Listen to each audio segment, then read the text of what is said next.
Bio sam hejter Snapchata i bio sam u pravu. Ali nije stvar u tome samo da si prisutan na puno kanala, nego i sadržaj tome dosta kumuje, a ti dosta voliš i kontraški nastupati, pa tako vidimo i tvoje kontraške stavove o, ne znam, TikToku, o Snapchatu, prepirke sa nekim ljudima iz industrije i tako dalje. Kojim ljudima? Nećemo Imenom i prezimenom. Hoću to pitanje. Nego Ilija, kad ćemo mi tebe vidjeti na TikToku gdje će za 3 godine sad biti influencer i oni koji donose odluke. Ja jesam, ali učujem kvaka što ja jesam na TikToku. Ima nekoliko videa gore stavljeni, jedan ima 20.000 pregleda, molić lijepo. Tako da nemojmo se sad. Ne, TikTok je fora. Bio sam hejter Snapchata i bio sam u pravu.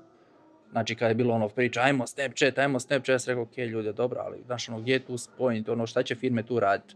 Jel mogu firme tu doći? Šta se dogodilo? Eto, bio sam tu u pravu. Koja firma danas u Hrvatskoj na Snapchatu?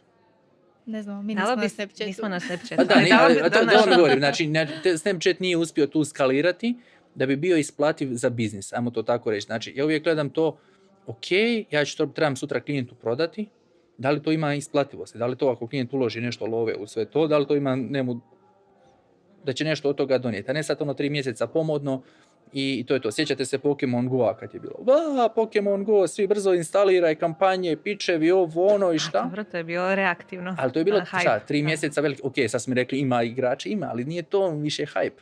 Koliko firmi sad aktivno nešto pokušava, nemam pojma šta bih pokušavao, ali nije.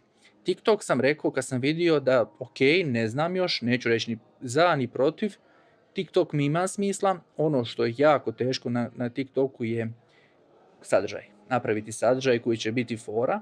I sad ti imaš firmi u Hrvatskoj koji to rade, ali to je razina 10, 20, 30 firmi u cijeloj državi, jer trošak da bi ti to napravio košta. Evo sad uzmemo, ne znam, primjer, da hoćeš svaki dan izbaciti video.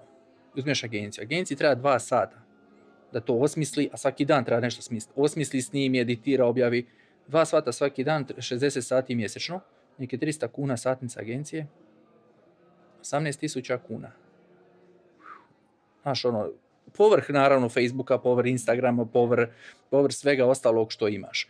Super je stvar TikTok. I ako ima firmi koji to odlično rade kampanje, ali to nije jeftino. Ili će ti onda agencija raditi za 3.000 kuna, ali ako će agencija raditi za 3.000 kuna 60 sati, propašće, nema tu biznisa onda za agenciju. I kažem, ako hoćeš to normalno naplatiti, izlazna cijena prema klijentu je velika. Tako da još tu gledam koji bi bio neki moment da je isplativo za klijenta, a s druge strane da agencija se od toga može naplatiti. Ne kažem da je loše. Dobro je. Dobra je stvar, fora je, samo još tražim dobar model kako to klijentima, neće prodati, ali kako objasnim klijentima isplativost toga.